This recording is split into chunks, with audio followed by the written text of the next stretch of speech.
એટલે મૂળ સમજવાનું એ છે કે પુષ્ટિજીવને તમે પુષ્ટિજીવ તરીકે એક માનો, એક કેટેગરીમાં, તેમ છતાં પણ પુષ્ટિજીવોના વ્યવહાર, એમનું પ્રાકટ્યનો પ્રકાર, એમનો દેહ, એમની કૃતિ, આ બધાની અંદર ભિન્નતા તો નજરે દેખાય છે. તો જે પ્રત્યક્ષથી દેખાઈ રહ્યું છે એનો તો તમે અપલાપ નથી કરી શકતા. આનું સમાધાન કેવી રીતે કરવું? એટલે તારતમ્ય અને સમાનતા આ બંનેને એક સાથે તમને સમજવા પડશે. તારતમ્ય કઈ રીતે નથી અને તારતમ્ય દેખાઈ રહ્યું છે એનો શું અર્થ છે? બરાબર છે? આને તમે આ પ્રસંગથી હટીને એક ક્ષણ માટે સૃષ્ટિ પ્રક્રિયાના સંદર્ભમાં તમે આનો વિચાર કરો. પ્રમેય રત્નાર્ણવમાં આપણે જે વિષયને ભણ્યા હતા કે શ્રુતિ કહી રહી છે કે આત્મૈવેદમ સર્વમ, આ બધું બ્રહ્મ છે. બ્રહ્મ હોવા છતાં પણ એટલે તત્વતઃ બ્રહ્મ છે. આપણો અનુભવ એમ કહી રહ્યું છે કે આ જડ છે ને આ ચેતન છે. આમાં બ્રહ્મ તો આપણને ક્યાંય દેખાતો નથી. બધું અબ્રહ્માત્મક જ દેખાય છે. તેમ છતાં પણ શ્રુતિ એ કહી રહી છે કે આ ભગવાને જ ધારણ કરેલું રૂપ છે, એટલે આ બધું તત્વતઃ ભગવાન છે. આને કેમ સમજવું? સમાધાન કેવી રીતે આપ્યું કે તત્વતઃ બ્રહ્મ છે, પરંતુ બ્રહ્મે જળ પદાર્થની અંદર પોતાના ચૈતન્ય અને આનંદ ગુણધર્મને તિરોહિત કર્યા છે. એટલે છે તેમ છતાં પણ એ ધર્મો ત્યાં કાર્યરત નથી અથવા તો અનુભવાતા નથી.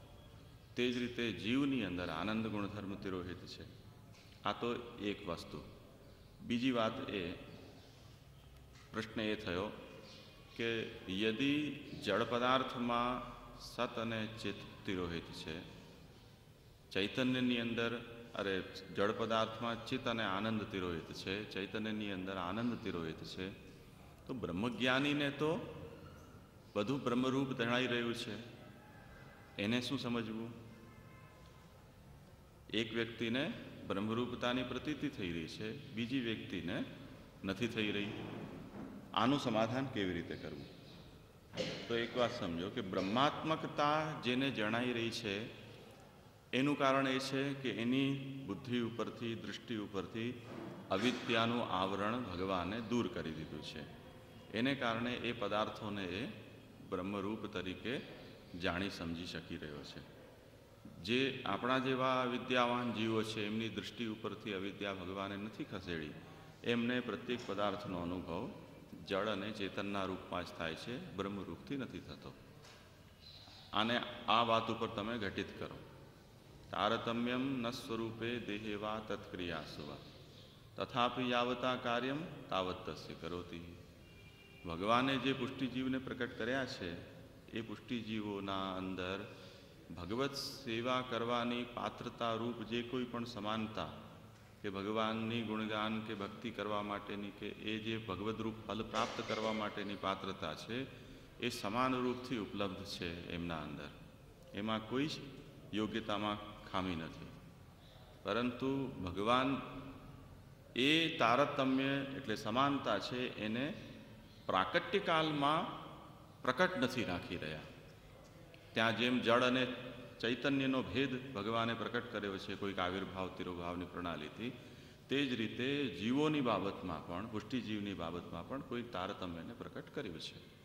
એટલે બધા જીવો દરેક જાતના પોતાના ગુણોને, ભગવદ્ ગુણોને પ્રકટ નથી કરી શકતા કે એનો ઉપયોગ ભગવદ્ ભક્તિની અંદર નથી કરી શકતા. આ મૂળ વાત ત્યાં સમજાવવામાં આવી રહી છે. ખ્યાલમાં આવ્યું?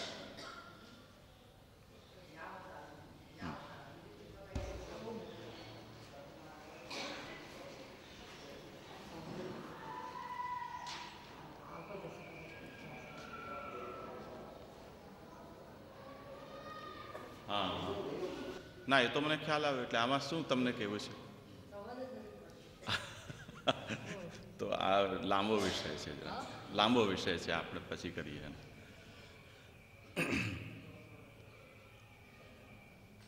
પ્રશ્ન તો મારો જ છે. હા,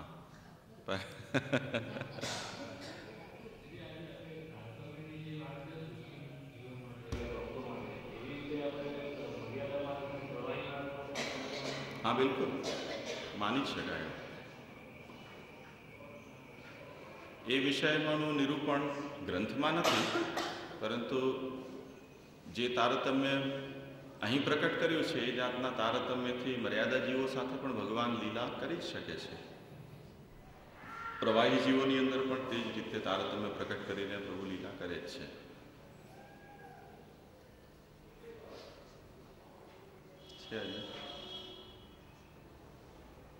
બે દિવસના વિષયમાં કોઈના કોઈ જિજ્ઞાસા હોય તો એને એ જ કારણ છે. તો સારું છે, આવી રીતે તમે અભ્યાસ કરીને સાંભળશો તો દ્રઢ થશે. એ જ ખરી પ્રણાલી છે. હા, એ તો છે. હવે આવશે વિષય. ભલે, તો હવે આગળ પ્રારંભ કરીએ.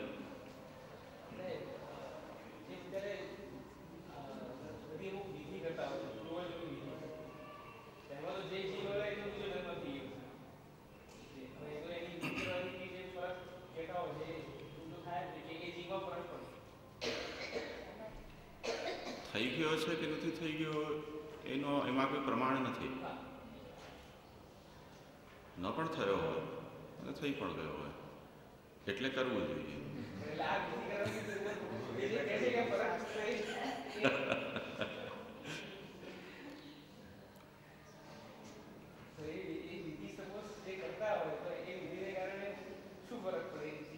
કેમ ન થયો હોય તો પડે ને. જો એ જીવ કોઈ બીજા દેહમાં ન ગયો હોય તો ડેફિનેટલી કંઈક ફરક પડે છે. આમાં બે વાત છે. એક વસ્તુ તો ખેર ફરક પડે કે ન પડે બીજી વાત છે, પણ એના પ્રત્યેનું એના વંશવારસોના પાર્ટમાં કંઈક કર્તવ્ય છે અને એ કર્તવ્યને શાસ્ત્ર આવશ્યક માને છે. એ કરવું જોઈએ. તો જ્યાં ગઈકાલે જેમ મેં તમને દાખલો આપ્યો હતો કે એ ભગવાને સ્વયં હિરણ્યકશિપુનો સંહાર કર્યો, તેમ છતાં પણ એની મુક્તિમાં તો સંશય નથી, પરંતુ ભગવાને એને કહ્યું કે તારે આની જે કોઈ પણ ઉત્તર ક્રિયા, શ્રાદ્ધાદિક કર્મ વગેરે છે એ શાસ્ત્રવિધિ અનુસાર કરો. તો શું ભગવાન એટલી નાનકડી વાત નહીં સમજતા હોય કે હવે મુક્ત થઈ ગયો, બીજા દેહનો પણ સવાલ નથી રહ્યો, આ તો ભગવાનમાં જ સીધો જઈને ને એકદમ ક્રેશ લેન્ડિંગ કરી છે એણે. તો પછી હવે કોને મળવાનું છે પાણી કે શ્રાદ્ધાદિક કર્મો છે એ કોને ઉદ્દેશી નથી રહ્યા છે એ સવાલ નથી. કેમ કે એ કોઈક જાતની એના સાથેનો જે સંસર્ગ છે એ આપણા માટે જીવિત જ છે. એ સંસર્ગ જે આપણા સાથે આપણે જીવી રહ્યા છીએ, એની સ્મૃતિ, એ સંબંધ, એનું દ્રવ્ય, એ બધાને સંબંધિત કંઈક ને કંઈક જાતનો એનો સ્વરૂપ સ્થિત છે એમ આપણે માનીએ છીએ. નહીં તો આને તમે શાસ્ત્ર દૃષ્ટિથી ન વિચારો, એક લૌકિક દૃષ્ટિથી વિચારો કે જે કોઈ પણ સદગત હોય એના ફોટો ટીંગાડવાનો અને એને માલા પહેરવાનો શું મતલબ છે? શું એને સુગંધ આવી રહી છે ત્યાં? એના ઉપર કદાચ ધૂળ પડી હોય તો શું એને એમ લાગે છે કે હું મેલો થઈ ગયો, મને નવડાવો? એવી તો ફિલિંગ ત્યાં નથી. એટલે જે લોકો શ્રાદ્ધાદિક ક્રિયાઓમાં વિશ્વાસ નથી રાખતા એ ધર્મ સંપ્રદાયોની અંદર પણ કબર ઉપર જઈને એને કોઈ ફૂલ ચડાવે ને, કોઈ અગરબત્તી કરે ને, કોઈ દીવો કરે ને, તો એ શું થઈ રહ્યું છે? ફોટા પણ ટીંગાડતા જ હોય છે લોકો. તો શાસ્ત્રીય વિધિ છે એની બાબતમાં આપણને કદાચ થોડું હવે, કેમ કે એ માફક નથી આવતી આપણને પ્રાય બધાને, તો એની બાબતમાં થોડું કન્સેશન આપણે માંગીએ છીએ. પણ જે સહજ લાગણીથી જે કરવામાં આવતું હોય કે લોક પરંપરાથી થતું હોય એના અંદર પછી આપણને ક્ષોભ નથી થતો. આવું થોડી પ્રવૃત્તિ છે. નહીં તો તમે જુઓ છાપાઓની અંદર હવે કેટલી બધી શ્રદ્ધાંજલિઓ વધી ગઈ છે. અઠવાડિક શ્રદ્ધાંજલિ, માસિક શ્રદ્ધાંજલિ, 6 માસિક શ્રદ્ધાંજલિ, વાર્ષિક શ્રદ્ધાંજલિ, આટલી બધી શ્રદ્ધાંજલિ જે હવે તો મેં થોડા દિવસ પહેલાં જોયું, કૂતરાની પણ શ્રદ્ધાંજલિ આવે છે. મારો વાલો પપ્પી, તું તો ભલે ચાલ્યો ગયો પણ તારું કંઈ અંતરમાં તો તું સદાય છે ને, આમ ને તેમ ને, તને યાદ કરનારા આ ફલાણા રીકણા પૂછડા. તો માણસોની શ્રદ્ધા ક્યાં ક્યાં છે? આ બધું શ્રાદ્ધ જ છે. આ જે કંઈ પણ છે શ્રાદ્ધ કર્મ જ છે. તો જો માણસ કરે છે, આપણે ત્યાંનો રાષ્ટ્રપતિના કૂતરાની પણ દફન વિધિ રાષ્ટ્રપતિ ભવનમાં થઈ હતી, તમને જો ખ્યાલ હોય તો. વેંકટરામન હતા, એમનો પ્રિય કૂતરો હતો અત્યંત. તો એની કબર આજની તારીખમાં પણ ત્યાં છે, બહુ લાંબો સમય નથી થયો. તો માણસોની શ્રદ્ધા ક્યાં ક્યાં છે અને એની અંજલિ કોણ ક્યાં ક્યાં આપે છે એનું કોઈ ઠેકાણું નથી.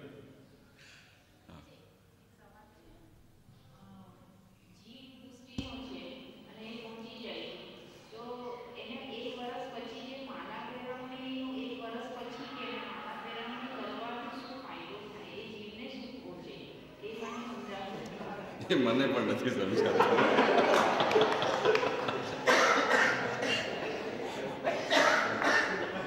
મને આજ સુધી નથી સમજાયું.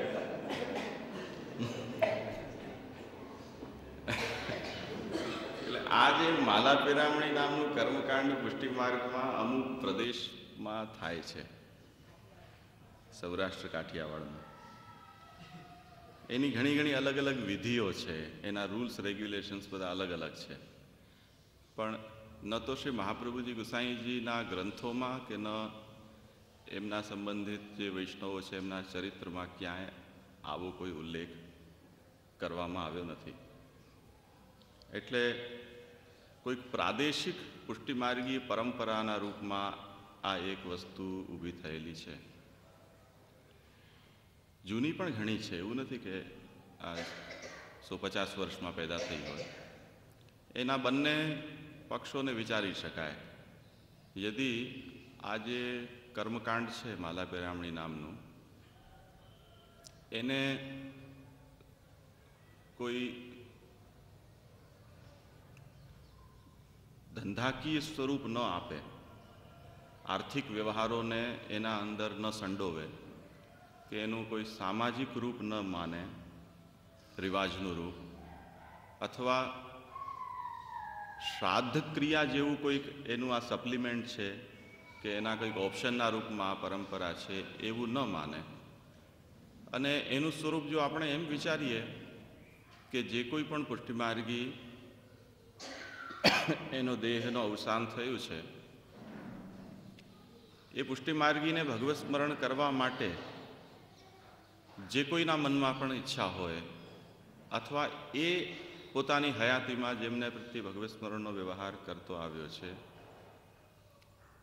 એને સ્મરણ કરીને આપણે વૈષ્ણવોને કે ગુરુને નિમંત્રિત કરીએ, ભગવત નામ સ્મરણ કરીએ, અને એના વતી અને એ વ્યક્તિને ભગવત સ્મરણનો વ્યવહાર દ્વારા આપણે ભગવદ્ ગીતાનું અનુસંધાન લાવીએ પરસ્પર.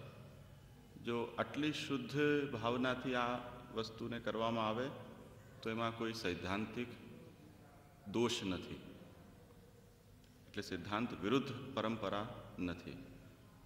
પણ શરૂઆતમાં કદાચ આ ભાવનાથી જ આ પરંપરા શરૂ થઈ હોય, આજની તારીખમાં એ અત્યંત વિકૃત બની ગઈ છે અને બહુ ગંદી પરંપરાએ એ સ્વરૂપ ધારણ કરી લીધું છે.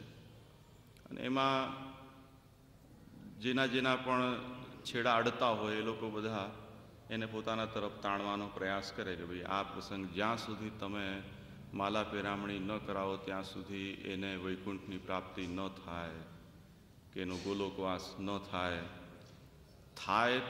કરાવો તો પણ ફરજિયાત જેણે એને કંઠી આપ્યું હોય કે બ્રહ્મસંબંધ આપ્યું હોય એ ગુરુની હાજરી હોય તો જ એને પાછો ગોલોકવાસ મળે.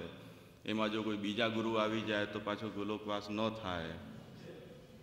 એમાં પણ પછી યમુનાજી પણ જોઈએ, એમાં યમુના પાન પણ થવા જોઈએ, અને લોટી ખોલવા માટે અમુક 1000 રૂપિયાની હરાજી કરવી પડે, ત્યારે જ એ લોટી ખુલે અને પછી ત્યારે જ જલ અપાય. પછી ઓલી માલા છે એ માલાની પણ કંઈક હરાજી કરવી પડે, એ નીલામીના ભાવ બોલાય. બિચારો જેણે આયોજન કર્યું હોય ફરજિયાત એણે પોતે જ ઊંચા ભાવ બોલવા પડે. કેમ કે જે ઘરમાં આ પ્રસંગ છે એ જો એના ઊંચા ભાવ ન બોલે તો એને નાક કપાઈ જાય. એટલે કંઈ બીજાને ન બોલવા માટે શરમાઈને એણે જ ઊંચા ભાવે નીલામી કરવી પડે કંઠીમાલાની. આ બધું જે છે ને એ અત્યંત ગંદુ સ્વરૂપ છે અને પાપપૂર્ણ છે. એટલે આને મુક્તિ સાથે કે ગોલોકવાસ સાથે આને કોઈ લેવા દેવા નથી. શુદ્ધ ભગવત સ્મરણનો જ આ પ્રસંગ છે. આમાં ભેટ આદિનો પણ કોઈ ક્રમ હોવો ન જોઈએ. બધા ભેગા થાય ભગવદીયતાના સંબંધથી ભગવત નામ સ્મરણ કરે. જે વ્યક્તિ સદગત છે એને સ્મરણ કરીને જય શ્રી કૃષ્ણ બોલતા હોય કે જમનાજલ આપતા હોય કે કંઠી આપતા હોય, આમાં કોઈ અનુચિત નથી. તેથી વધારે આમાં કંઈ થવું ન જોઈએ. એટલે આર્થિક લેવડ દેવડનો સવ્યાર ન હોય આમાં તો ઠીક છે બધું. હા, નહીં તો અત્યંત વિરોધી.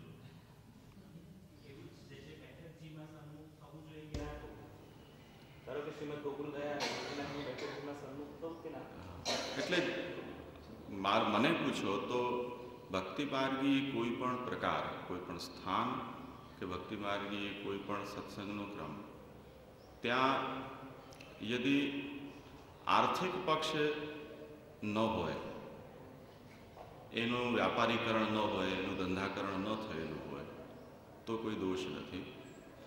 એક બ્રોડ પોલિસીના રૂપમાં હું આ વાત કહી રહ્યો છું. તે સિવાય અગર કોઈ બેઠકજીમાં ધંધાકીય રીતે બેઠક ચાલતી હોય, કોન્ટ્રાક્ટ અપાતા હોય કે જારી ભરવાના આટલા અને આના આટલા અને આના આટલા અને આવી જાતનો વ્યાવસાયિક ક્રમ જ્યાં હોય, એ તો ધર્મસ્થાન જ નથી, એ તો પાપસ્થાન જ છે માનવું જોઈએ. શ્રી મહાપ્રભુજીની જ્યાં નીલામી થતી હોય આવી રીતે, અને શ્રી મહાપ્રભુજીની સેવાની દલાલીથી કોઈ વ્યક્તિ પોતાએ આજીવિકા રડતો હોય તો એમાં આપણે સહયોગી થવું દોષના ભાગે આપણે સ્વયં બનીએ છીએ.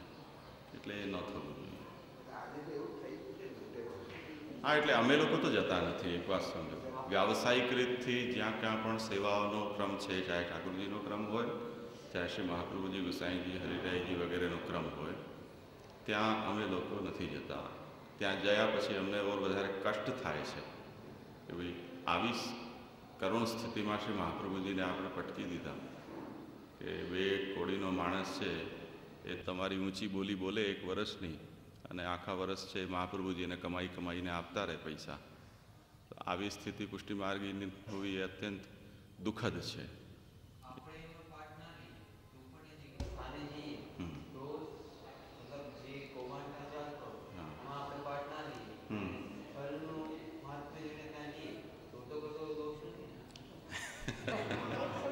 એવું છે ને કે કોઈનો તમાશો જોવા માટે મહાપ્રભુજીનો તમાશો કે ઠાકોરજીનો તમાશો જોવાનું આપણને મન ન થવું જોઈએ.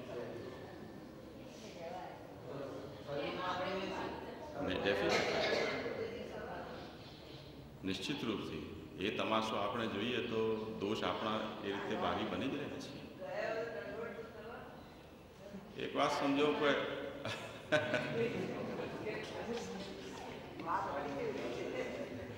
મૂળ વાત એ સમજો તમે કે ત્યાં જઈને જો આપણે છાજિયા કૂટીએ ને કે હે શ્રી મહાપ્રભુજી, આપના દલાલોમાંથી હું આપને મુક્ત નથી કરાવી શકતી, આપના ધંધાદારી લોકોથી હું આપને મુક્ત નથી કરાવી શકતી, એનું મને પારાવાર કષ્ટ છે. આપ એવું સામર્થ્ય આપો કે હું આપને આમાંથી મુક્ત કરી શકું, એમ છાજિયા કૂટીએ તો વાંધો નથી. એના માટે તો ખાસ યાત્રાઓ આયોજિત થવી જોઈએ કે આવા સ્થાનોમાં બસ ભરીને આપણે જઈએ અને હાય હસન હમ ન હોય એમ જેમ આ લોકો કરે એમ આપણે પણ શ્રી મહાપ્રભુજીની સામે છાજિયા કૂટતા હોઈએ તો એ તો પ્રશસ્ત છે, શાસ્ત્ર સંમત પ્રકાર છે. તમને ખ્યાલ હશે, શિશુપાલનો જ્યારે વધ થયો તે વખતે શિશુપાલનું ભયંકર પરાક્રમ હતું. આખું ભારત થરથર કાંપતું એના સામર્થ્યથી. અને જ્યારે એમણે ભગવાનનો અનાદર કર્યો તે વખતે ભાગવત ત્યાં વર્ણન કરે છે કે સુબોધનીમાં શ્રી મહાપ્રભુજી પણ બહુ સુંદર વર્ણન કર્યું છે એનું, કે જ્યાં પોતાના ઇષ્ટનો અનાદર થતો હોય ત્યાં એના ભક્ત છે એનું સૌથી પ્રથમ કર્તવ્ય એ છે કે જેના દ્વારા અનાદર થાય એનો વધ કરવો. એનો વધ કરવો. કેમ કે તમે જેને ઇષ્ટ માનો છો એ તમારી આત્મા છે. રોમાંચ થાય એવી જ વાત છે ત્યાં, કે જેને તમે તમારો ઈષ્ટ માનો છો, જેને સર્વસ્વ માનો છો, એ તમારી આત્મા છે, એ તમારું સ્વરૂપ છે, એને જે આહત કરી રહ્યો છે, એનું જે અપમાન કરી રહ્યો છે, એના સામે તમે ઊભા ન રહી શકો, યા તો તમે નહીં યા એ નહીં. આ પ્રથમ અને ઉત્તમ કલ્પ છે. આ જ થવું જોઈએ. યદિ અસમર્થ છો, યદિ તમે અસમર્થ છો, તો તમે એને ગાળો આપો, એમ શાસ્ત્ર કહે છે. મોટી મોટી ગાળો આપો એને, તમને જેટલી આવડતી હોય તેટલી. એને એનું અપમાન તો કરો જ, જો તમે એને મારી નથી શકતા, એને ખતમ નથી કરી શકતા તો. બીજો પ્રકાર, જો આ પણ કરવા તમે સમર્થ નથી, એટલા તમે નીચ છો, અધિકાર તમારો એટલો ન્યૂન છે, તો કાનમાં આંગળી નાખીને ત્યાંથી ભાગી જાઓ, પરંતુ આ દુર્વચનોને સાંભળો તો નહીં જ. આ તો શાસ્ત્રની પ્રણાલી છે. હવે શું કરવું જોઈએ? દરેકે પોતાનો અધિકારનો નિર્ણય કરી લેવો જોઈએ. AK-47 લેવાની હાથમાં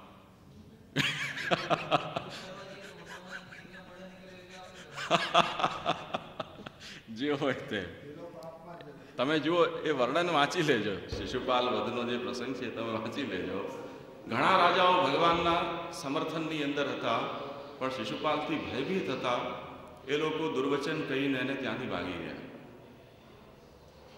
પાંડવો વગેરે જે હતા એ શિશુપાલનો વધ કરવા માટે તત્પર થઈ ગયા. પણ ફરીથી યાદ રાખો કે શિશુપાલનો વધ યદિ અન્ય કોઈના હાથથી થયો હોત તો એને મુક્તિ ન મળી હોત.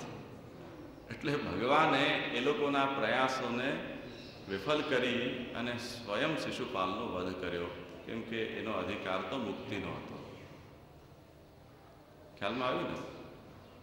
ભીષ્મ વગેરેની સ્થિતિમાં ભગવાને નાટક જ ખાલી કર્યું કે હું મારી નાખીશ, મારી નાખીશ, મારી નાખીશ. અર્જુન કહે નહીં નહીં નહીં, હું મારીશ, હું મારીશ, હું મારીશ. કેમ કે ભીષ્મ છે એ ભક્ત છે, ભલે વિપક્ષમાં છે, અધર્મના પક્ષમાં છે, પરંતુ ભક્ત છે. ભક્તનો વધ ભગવાન કરી ન શકે. એ દૃષ્ટાંત જો સ્થાપિત થાય તો ભગવાનની અપકીર્તિ થાય.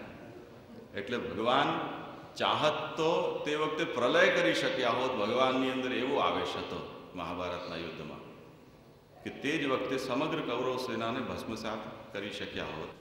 પરંતુ ભીષ્મના વધથી ભગવાન ઉપર એક કલંક આવી જાત કે જેમ સંન્યાસ નિર્ણયમાં અન્યથા માતરો બાલા નસ્તન્ય પુષુક ક્વચિત, મા પોતાના બાળકને મારી નાખે એ વસ્તુ તો કેમ શક્ય છે જેને જન્મ આપ્યો છે.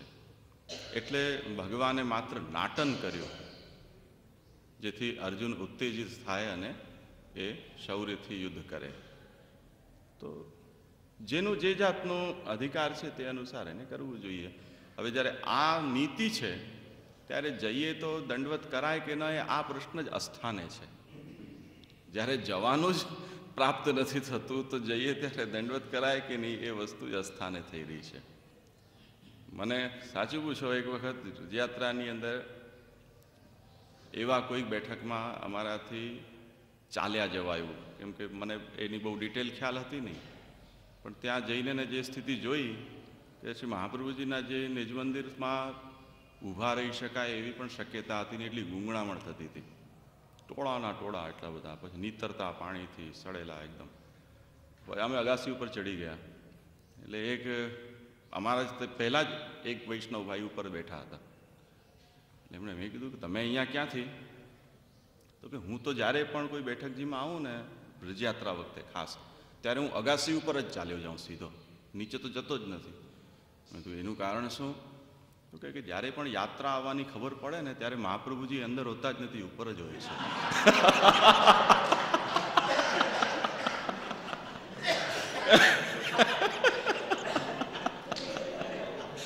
મહાપ્રભુજી કે અરે યાત્રા આવી ભાગો. કેમ કે જે વખતે યાત્રા આવે અમુક બેઠકોમાં ત્યારે ઓલા દલાલો ત્યાં આવીને બેસી જતા હોય રસીદ બુક લઈને. મહાપ્રભુજીના દલાલો રસીદ બુક લઈને બેસી જાય, ચલો રૂપિયા ફાળો, રૂપિયા ફાળો. પછી એ નદાર જ હોય આખું વર્ષ એ બેઠકજીની અંદર, પછી બીજું કોઈ હોતું નથી. એટલે મહાપ્રભુજી આ દલાલો હોય તે વખતે નથી હોતા, તે વખતે ઉપર બિરાજતા હોય, એટલે હું ઉપર જ આવી જાઉં સીધો. આ બ્રહ્મ જ્ઞાન આપ્યો, હવે અમે તારું જ અનુસરણ કરીશું.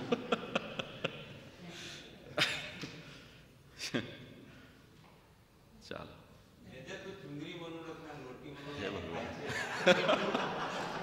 પેલા આપણે પુષ્ટિ પ્રવાહ મર્યાદાનું મનોરથ પૂર્ણ કરીએ, પછી આ વિષય લઈએ. શેના?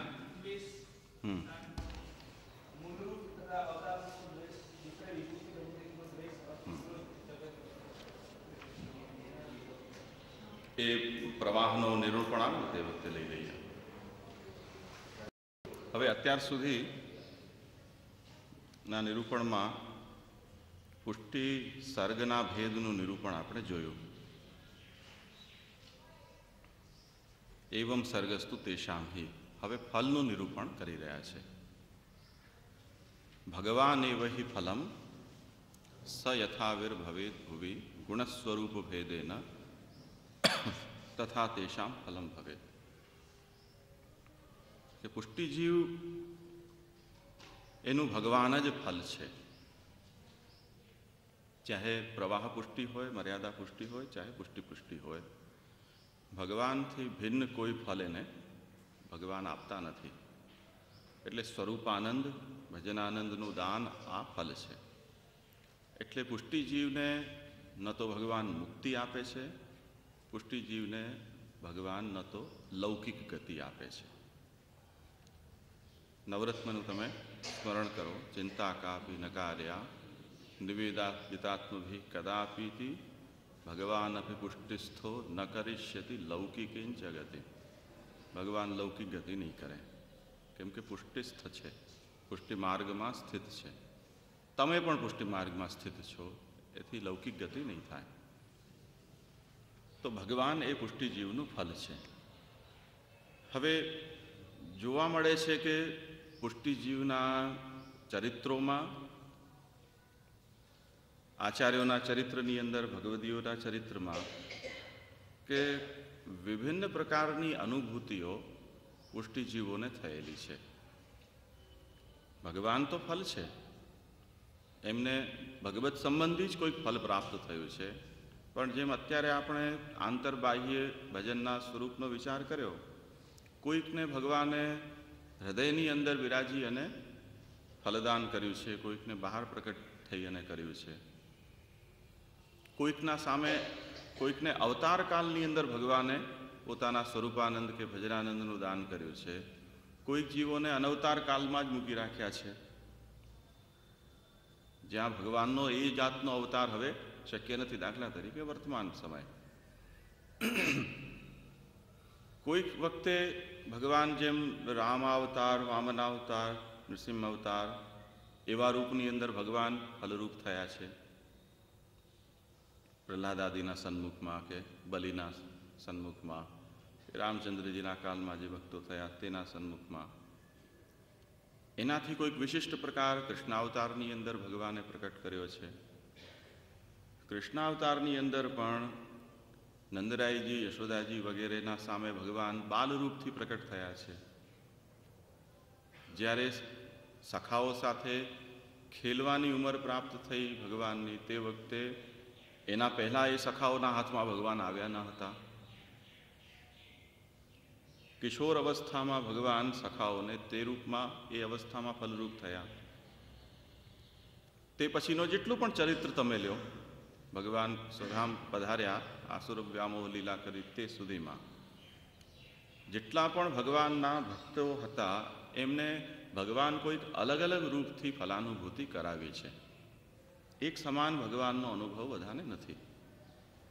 તો ભગવાન ફલરૂપ છે, તેમ છતાં પણ એમાં પણ કોઈક જાતનું તારતમ્ય જોવા મળે છે.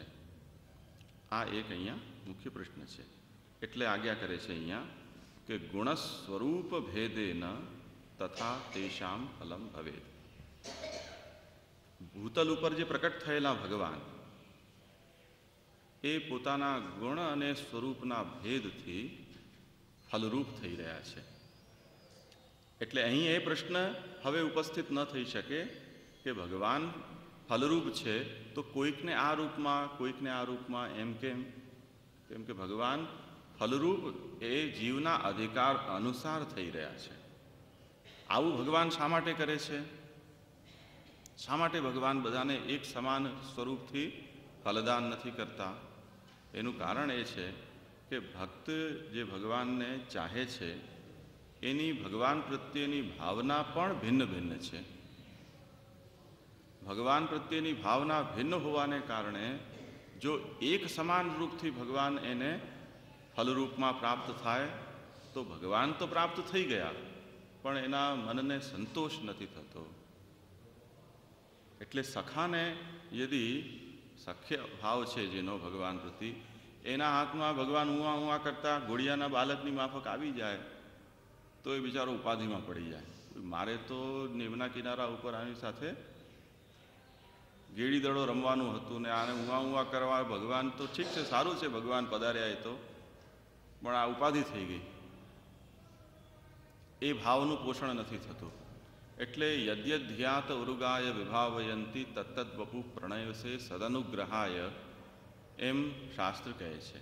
જે પ્રકારની બુદ્ધિથી ભક્ત ભગવાનનું સ્મરણ કરે છે, એમનું ભજન કરે છે, ચિંતન કરે છે, તે પ્રકારનું સ્વરૂપ ભગવાન એના ભાવને સંતોષ આપવા માટે એના સન્મુખ પ્રકટ કરે છે. ખ્યાલમાં આવ્યું? યમ યમ વાપી સ્મરણ ભાવમ ત્યજિત્યંતે કલેવરમ તંતમય વૈત કોંતે સદા તદ્ભાવ ભાવિત. આ બધા જે શાસ્ત્ર વચનો છે એમાં ભાવનાના અનુસાર ભગવાન ભક્ત ભાવિત સ્વરૂપથી પ્રકટ થાય છે. આ જાતનો સિદ્ધાંત ત્યાં બતાવવામાં આવ્યો છે. ભગવાન શ્રી મહાપ્રભુજી સુબોધની કારિકામાં આજ્ઞા કરે છે કે ભગવાન એવું પણ તો કરી શકે કે ભક્તના મનોવૃત્તિને બદલી અને બધાની એક સરખી મનોવૃત્તિ સ્થાપિત કરી દે. એવું ન થઈ શકે. ભગવાન માટે તો એ સહજ છે કરવું. દાખલા તરીકે જેમ ગઈકાલે મેં તમને એક દૃષ્ટાંત આપ્યું હતું કે અલગ અલગ પ્રકારના વિદ્યાર્થીઓ જ્યારે આવે, એમને જ્યારે અધ્યાપન કરવું હોય તે વખતે વિદ્યાર્થીઓની અવસ્થા કક્ષા અનુસાર એનું વર્ગીકરણ કરી અને શિક્ષક એને ભણાવે છે. પ્રત્યેક વ્યક્તિ વિદ્યાર્થીનો યદ્યપી કંઈક ને કંઈક ભિન્ન અધિકાર છે, પણ પ્રત્યેક વિદ્યાર્થીના માટે એક એક શિક્ષક આપી શકવો વ્યાવહારિક રૂપથી શક્ય નથી.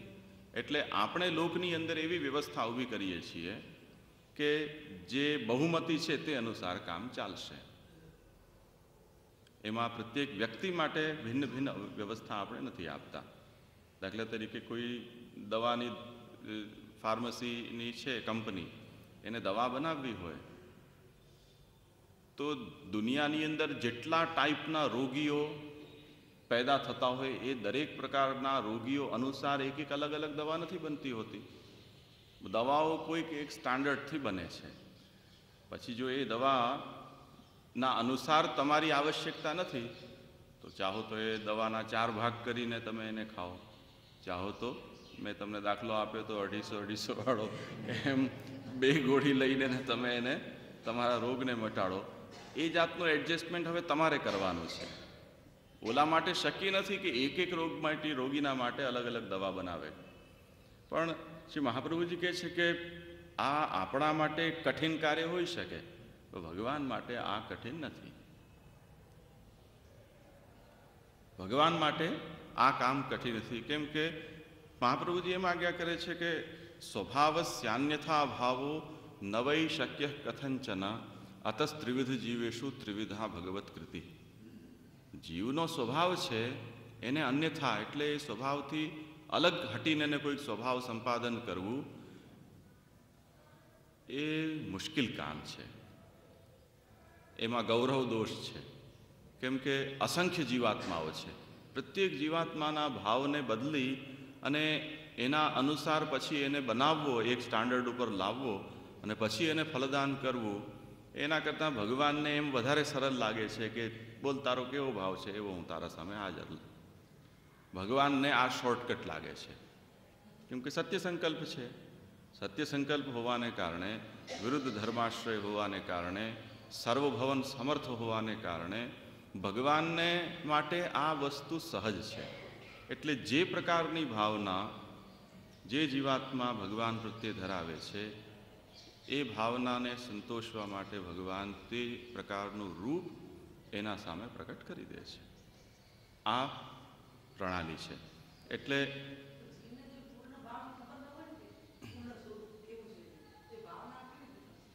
પૂર્ણ કે અપૂર્ણનો પ્રશ્ન તો ત્યારે આવે કે જ્યારે એના ભગવાન એવો અવસર આપે વિચારવાનો. ભગવાન જે વખતે એના સામે પ્રકટ થઈ ગયા તો ભગવાન પૂર્ણ જ છે. એ સ્વરૂપમાં જ પૂર્ણતાનો અનુભવ એને થઈ જાય છે. એને પછી બીજા કોઈ પક્ષોની આવશ્યકતા નથી રહી જતી. કાં તો જ્યારે ફલરૂપ ભગવાન પ્રકટ થઈ રહ્યા છે તે અવસ્થાની વાત છે. અનવતાર કાળમાં કે સાધન અવસ્થાની અંદર તો આ બધી વસ્તુઓની એક્સરસાઇઝ સાધન રૂપમાં જીવાત્માએ કરવાની જ છે. ભગવાનના બધા સ્વરૂપોનો પરિચય, બધી લીલાઓનો, બધા ગુણોનો પરિચય પ્રાપ્ત કરે. પછી ભગવાને એને કયા પ્રકારના ભાવ સિદ્ધ કરવાની ઈચ્છા રાખી છે એ ભાવથી એનો પરિચય થાય ત્યારે એ ભાવ સિદ્ધ થાય. તે અનુસાર ભગવાન એને ફલરૂપ પ્રકટ થઈને એને ફલ પ્રદાન કરે. તો અવતારકાળની પ્રણાલી અલગ હોય છે અને અનવતાર કાળમાં સાધન અવસ્થાની પ્રણાલી કોઈક અલગ હોય છે. અહીંયા તો જે આજ્ઞા કરી રહ્યા છે એને શબ્દને ધ્યાનથી જુઓ. ભગવાનેવ હિ ફલમ સ યથાવિર્ભવેદ ભુવિ સ ભુવિ ગુણસ્વરૂપ ભેદેન યથા આવિર્ભવેત તથા તેષામ ફલમ ભવેત. એને તમે બીજી દૃષ્ટિથી જુઓ. આપણે ત્યાં સ્વરૂપો જે ભગવદીઓના માથે પધાર્યા છે, સેવ્ય સ્વરૂપો, એની કથા તમે જુઓ કેવી જાતની છે. જેમ એક બાઈ જલ ભરવા ગઈ, ત્યાં ઠાકોરજી એના ગાગરની અંદર પધાર્યા. મથુરાધીશનું પ્રાકટ્યનો પ્રસંગ તમે જુઓ, શ્રીનાથજીના પ્રાકટ્યનો પ્રસંગ તમે જુઓ. દરેક જગ્યાએ ભગવાને કોઈક અલગ અલગ જાતનું પ્રાકટ્ય કર્યું છે અને અલગ અલગ પ્રણાલીથી એના માથે ઠાકોરજી બિરાજ્યા છે. એ ભક્તનું જે ભાવિત સ્વરૂપ હતું, કોઈક વખતે કોઈક ભક્તના અંદર ભગવાનના કોઈક વિશેષ સ્વરૂપમાં આસક્તિ છે, પરંતુ એ સ્વરૂપ એને કોઈક કારણસર પ્રાપ્ત ન થયું તો એણે એ જીવનભર સ્વરૂપ સેવામાંથી વિમુખ રહ્યા અને પોતાના ઘરમાં ન પધરાવીને કોઈકને ત્યાં બિરાજતા સ્વરૂપ છે એની સેવા કરી. આપણે ત્યાં યદુરાજજીનો પ્રસંગ આવે છે. શ્રી ગુસાઈજી જ્યારે પોતાના સેવ્ય સ્વરૂપના વાંટા કર્યા પુત્રોને, તે વખતે બાલકૃષ્ણજી પધરાવવા ઈચ્છતા હતા, પરંતુ યદુનાથજીની આસક્તિ દ્વારકાધીશની અંદર વિશેષ હતી. એટલે એમને જે વખતે બાલકૃષ્ણજીનું સ્વરૂપ પધરાવવામાં આવ્યું ત્યારે યદુનાથજીએ કોઈ ભિન્ન ઈચ્છા પ્રકટ કરી.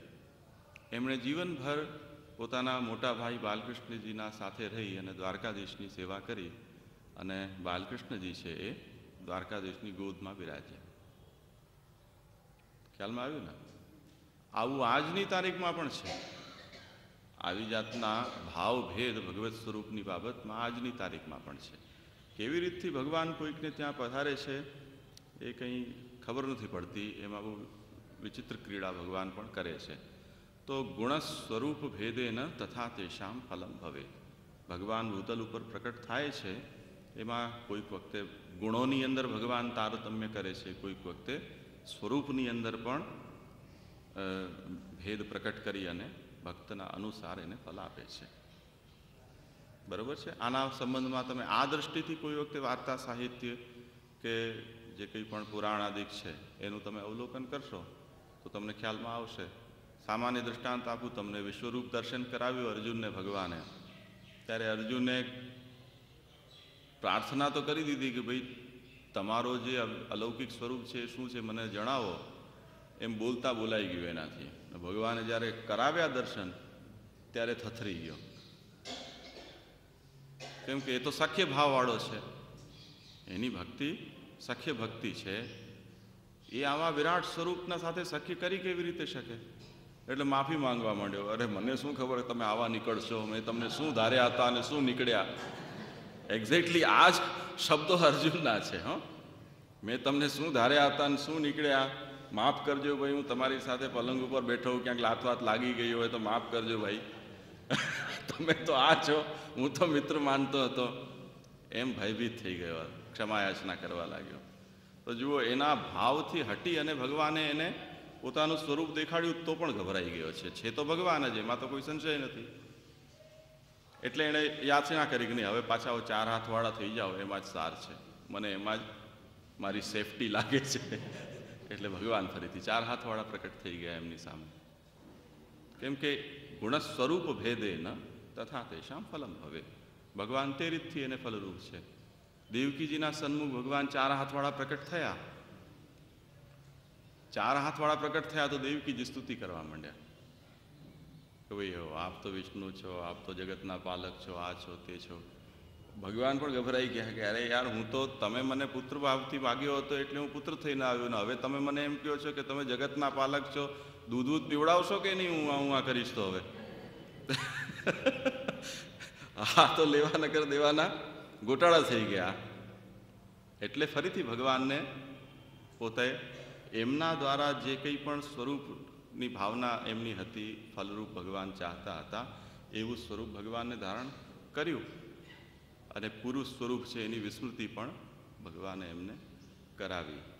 તો આ વાત અહીંયા કહેવામાં આવી રહી છે કે ભગવાની વહી ફલમ સયથાવિર ભવેદ ભુવિ ગુણ સ્વરૂપ ભેદેન તથા તેષામ ફલમ ભવે. તમે શ્રીનાથજીના પ્રાકટ્યની વાર્તામાં જ જોઈ લો. સદુ પાંડેને મહાપ્રભુજી પહેલે કોન્ટેક્ટ કર્યો કે ભાઈ તમે શ્રીનાથજીની સેવા કરો. સદુ પાંડે હાથ જોડીને ના પાડી દીધી, ભાઈ આ મારા બસનો રોગ નથી. કેમ કે જે ગામનો ઉદ્ધાર કરવા માટે પ્રકટ થયા હોય એ ઠાકોરજીને હું કેમ સેવા કરી શકું? હું તો એ ઠાકોરજીની સેવા કરી શકું કે જે મારા ઘરમાં બિરાજતા હોય. મહાપ્રભુજી પણ તકલીફમાં આવી ગયા, કેમ કે આટલા મોટા સ્વરૂપને પધરાવીને એને આખા ભારતનું ભ્રમણ કરવું કેવી રીતે? પોસિબલ જ નથી. કોઈ ચારો નહોતો. એટલે વ્રજવાસીઓને બોલાવીને કીધું કે આ તમારા ગામમાં પ્રકટ થયા છે, એનો વહીવટ તમે જ કરો હવે તો. એટલે તમારા ઘરે જે દૂધ દહીં માખણ હોય એ અહીંયા ભોગ ધરજો અને બધા લોકો એનો મહાપ્રસાદ લેજો. સદુ પાંડે ના પાડી દીધી, હું આ કામ નહીં કરી શકું. મારા ઘરમાં પધારે તો પુષ્ટિ માર્ગી ઠાકુર ગણાશે, જે ઘરમાં ન હોય એ પુષ્ટિ માર્ગી ઠાકુર ન ગણાય. હું એની સેવા ન કરી શકું. બહુ સૂચક પ્રસંગ છે.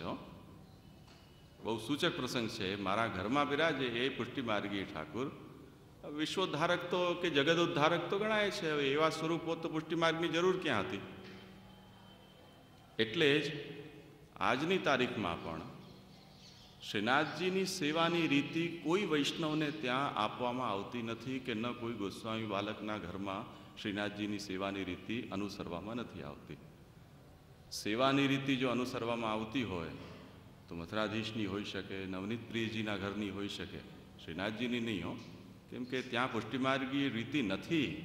આ વાતને ભૂલતા નહીં. શ્રીનાથજીમાં જો કોઈ રીતિ નથી તો પુષ્ટિમાર્ગીય, બાકી બધી રીતિઓ ત્યાં છે. એટલે શ્રીનાથજીના ઘરની, શ્રીનાથજીનું ઘર નથી એટલે શ્રીનાથજીની સેવા રીતિ પણ નથી અને એને કદી કોઈ ઉપદેશવામાં પણ આવતી નથી. નવનીત પ્રિયજીના ઘરની રીત હોઈ શકે, મથુરાધીશના ઘરની રીત હોઈ શકે, બાલકૃષ્ણજીના ઘરની રીત હોઈ શકે, શ્રીનાથજીની રીત હોતી નથી. આ બહુ સૂચક વસ્તુ છે, કદી નહીં ભૂલવા જેવી વસ્તુ છે. તો વાત સમજો કે ગુણ સ્વરૂપ ભેદેન તથા તેષામ ફલમ ભવે. ભગવાન જે રીતથી ભગવાન પ્રકટ થયા છે બહુ સારી વસ્તુ છે. જેમ દ્વારકાધીશ પણ પ્રકટ થયા. મહાપ્રભુજી શંખોદ્ધાર પધાર્યા, ત્યાં દ્વારકાનું મંદિર છે ખાલી હતું, સ્વરૂપ હતું નહીં. ત્યારે ઠાકુરજીએ કહ્યું કે હું પ્રકટ થયો છું અહીંયા. રૂક્ષ્મણીજીએ પોતાના વિપ્રયોગમાં જે સ્વરૂપ સિદ્ધ કરી અને સેવ્યું હતું એ હું અહીંયા લાડવા ગામના અંદર એક કૂવામાં અત્યારે છું, મને આપ પ્રકટ કરો અને મને પધરાવો. પછી મહાપ્રભુજી એમને પ્રકટ કર્યા. ત્યાં એમની પ્રાણ પ્રતિષ્ઠા થઈ અને ત્યાં પૂજાનો ક્રમ વ્યવસ્થિત થયો. પરંતુ એ દ્વારકાધીશની સેવાનો કોઈ ક્રમ કોઈ વૈષ્ણવને ત્યાં હોતો નથી. કેમ કે ઠાકોરજી પ્રકટ થયા છે તો ઠાકોરજી તો અનેક રીતથી પ્રકટ થાય છે. પરંતુ એ પ્રકટ થયા છે અને શ્રી મહાપ્રભુજી દ્વારા પ્રકટ થયા છે. તેથી એ સેવા રીતિને આપણે પુષ્ટિમાર્ગીય સેવાની રીતિ પ્રમાણે ઘરની સેવામાં લાવી શકીએ એવો કોઈ નિયમ નથી. એટલે ત્યાં જે દ્વારકાધીશની ત્યાં સેવાનો પ્રકાર છે એ આખા વિશ્વમાં માત્ર એ એક જ સ્થાનમાં છે. એમ શ્રીનાથજીની જે સેવાનો પ્રકાર છે એ પણ માત્ર શ્રીનાથજીમાં જ છે. એની પ્રણાલી કે એનો ઉપદેશ પુષ્ટિમાર્ગીય સેવા તરીકે ગુરુ દ્વારા શિષ્યને થતો નથી. અને જો કોઈ કરતું હોય તો એ ભ્રાંત છે, એ અજ્ઞાની છે. ખ્યાલમાં આવી ગયું? એટલે પ્રથમ ઘરનો કોઈ શિષ્ય હોય તો નવનીત પ્રિયાજીના ઘરની પ્રણાલીથી હોઈ શકે, પ્રધાન પીઠનો હોય તો. પ્રથમ ઘરનો હોય તો મથુરાધીશના ઘરની પ્રણાલી પ્રમાણે સેવા પ્રકાર હોય. દ્વિતીયનો હોય તો શ્રી વિઠ્ઠલનાથજીના ઘરના પ્રમાણેની સેવા રીતિ હોય. પણ શ્રીનાથજીની સેવા પ્રણાલી ક્યાંય પુષ્ટિમાર્ગમાં હોતી નથી. કેમ કે ત્યાં પુષ્ટિમાર્ગી પ્રણાલીને 100% શ્રી મહાપુરુષ ગુસાઈજીએ સ્વીકારી નથી શ્રીનાથજીએ. તો આને એક વાતને ખાસ સમજવાની છે.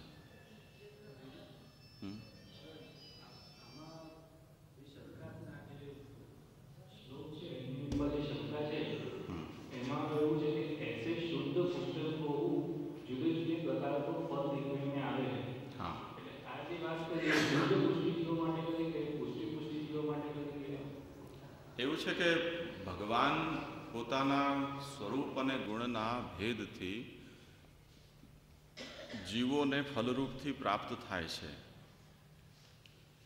આનો જો કોઈ દૃષ્ટાંત આપણને જોવું હોય તો ક્યાં જોવા મળી શકે? મારા તમારા માટે તો શક્ય નથી. જ્યાં એ ભગવાને એ ચરિત્ર પ્રકટ કર્યું છે ત્યાંથી જ આપણે આ સિદ્ધાંતને લાવી શકીએ છીએ. હવે આ વસ્તુ ક્યાં ભગવાને પ્રકટ કરી છે? વ્રજભક્તોમાં. પુરાણ ચરિત્રની અંદર ભગવાને જે અવતાર ક્રીડા કરી છે ત્યાં ભગવાને એ સ્વરૂપને પ્રકટ કર્યું છે. એટલે વ્યાખ્યાકાર અહીંયા અથવા શ્રી મહાપ્રભુજી પણ રેફર ત્યાં કરી રહ્યા છે કે તમે યાદ કરો અર્જુનના સામે ભગવાન જેમ થયા હતા, યાદ કરો નંદરાયજી સામે ભગવાન જે રીતે થયા હતા, યાદ કરો વ્રજના સખાઓ સામે ભગવાન જે રીતથી પ્રકટ થયા હતા. તે રીતથી આધુનિક પુષ્ટિજીવોને પણ જ્યારે પણ ભગવાન ફલરૂપથી પ્રાપ્ત થશે ત્યારે આવા ગુણના ભેદથી અને સ્વરૂપના ભેદથી થશે.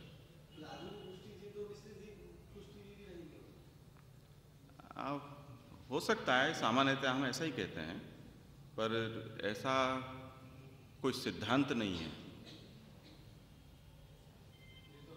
आधुनिक पुष्टि जीवों में शुद्ध पुष्टि जीव नहीं हो सकता है, ऐसा हम किसी आधार पे कह नहीं सकते हैं.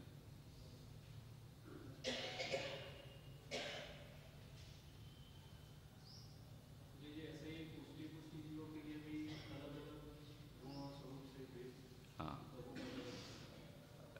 એટલે આમાં અત્યારે જે વાત છે ને એ પુષ્ટિજીવ માત્રના સંદર્ભથી કહેવામાં આવી રહ્યું છે. જે કોઈ પણ પુષ્ટિજીવ છે એનું ફલ જ્યારે ભગવાન છે તે વખતે એ જીવની પાત્રતા ભગવાને જેવી માની હશે તે અનુસાર ભગવાન એના સામે ગુણ અને સ્વરૂપના ભેદથી ફલરૂપ થશે.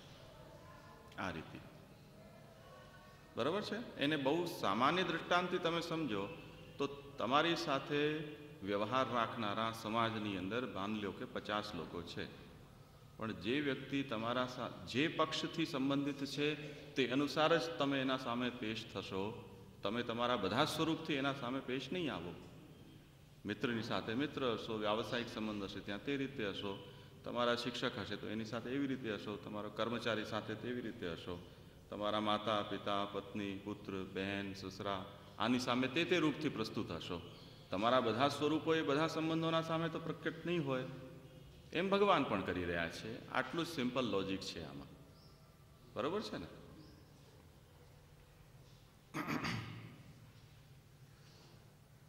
તો આ વાત સ્પષ્ટ થઈ ગઈ. ભગવાને વહી ફલમ સયથાવિર્ભવેદ ભુવિ ગુણસ્વરૂપ ભેદેન તથા તેષામ ફલમ ભવેદ. આમાં તો કોઈને કંઈ હવે સંશય નથી. હવે આગળ જુઓ.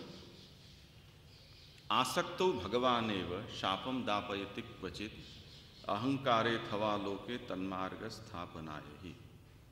આ જે આગળ વચન છે ત્યાં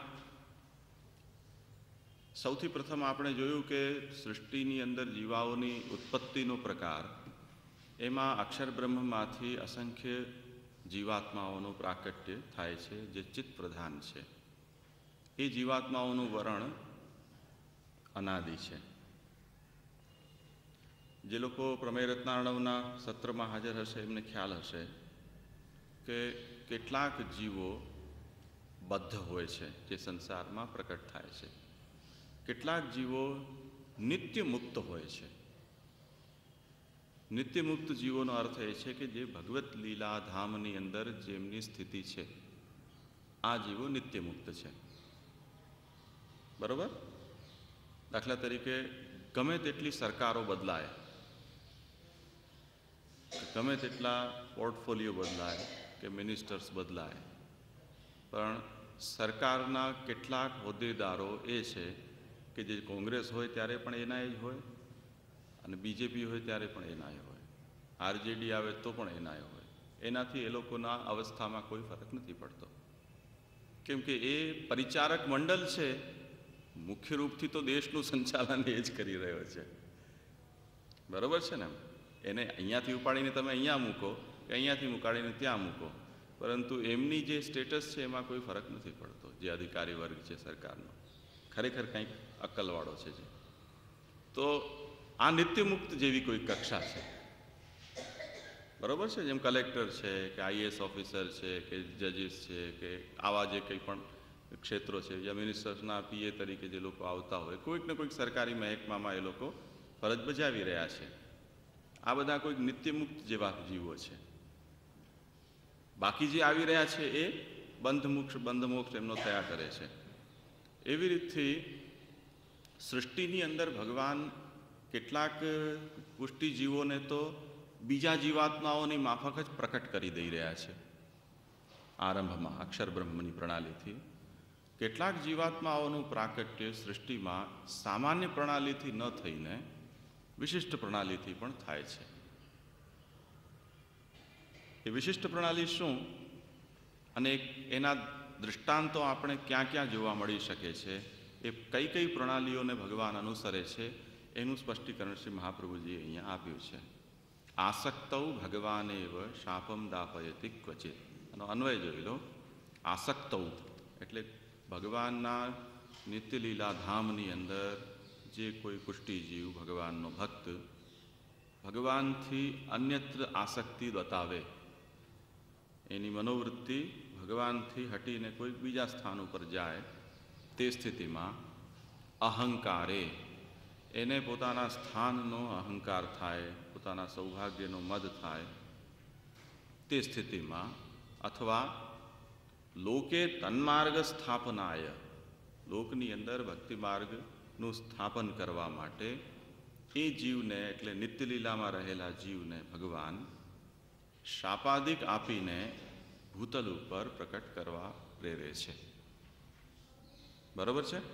ભગવાન શાપ આપતા નથી, અપાવે છે. દાપયતિ, ભગવાન શાપ અપાવે છે.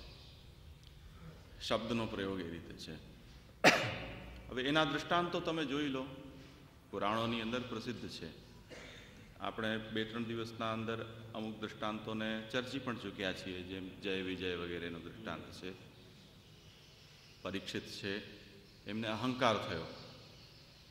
જ્યારે મુનિના આશ્રમમાં ગયા, ભૂખ તરસ લાગી, તે વખતે પરીક્ષિતને અહંકાર થયો કે હું આ જગતનો સમ્રાટ છું અને મારું અભિવાદન કરવાની પણ એમના અંદર હોશો હવાશ નથી. એટલે એમણે મરેલો સર્પ એ સમાધિસ્થ જે મુનિ હતા એમના ગળામાં ફેંક્યો. એમનો પુત્ર એ વસ્તુ જોઈ ગયો, સાહેબ શૃંગી નામના ઋષિ હતા એ. અને એ જ્યારે એમણે જોયું, જ્યારે એની સમાધિ તૂટી, તે વખતે એમને આ વાતનો ખ્યાલ આવ્યો. પુત્રે કહ્યું, પુત્રના અંદર એટલો ક્રોધનો આવેશ આવ્યો કે એમણે એમને આ શાપ આપ્યો કે 7 દિવસમાં તમારું સર્પના દંશથી મૃત્યુ નિશ્ચિત છે. તો અહંકાર છે ભક્તના સ્વરૂપ માટે એ હાનિકારક છે. ઇન્દ્રદ્યુમ્ન રાજાના પ્રસંગમાં પણ આવી જાતનો પ્રસંગ આવે છે કે અગસ્ત્ય ઋષિ આવ્યા અને એમનું અભિવાદન એ નહીં કરી શક્યા. અગસ્ત્ય ઋષિએ એમને શાપ આપ્યો કે તું હાથી જેવો જડ છો, તું જડ થઈ જા, હાથી બન. નલકુબર મણિગ્રીવના પ્રસંગમાં પણ આવે છે કે નારદજી પધાર્યા અને એ અપ્સરાઓની સાથે નગ્ન થઈને જલાશયમાં સ્નાન કરી રહ્યા હતા.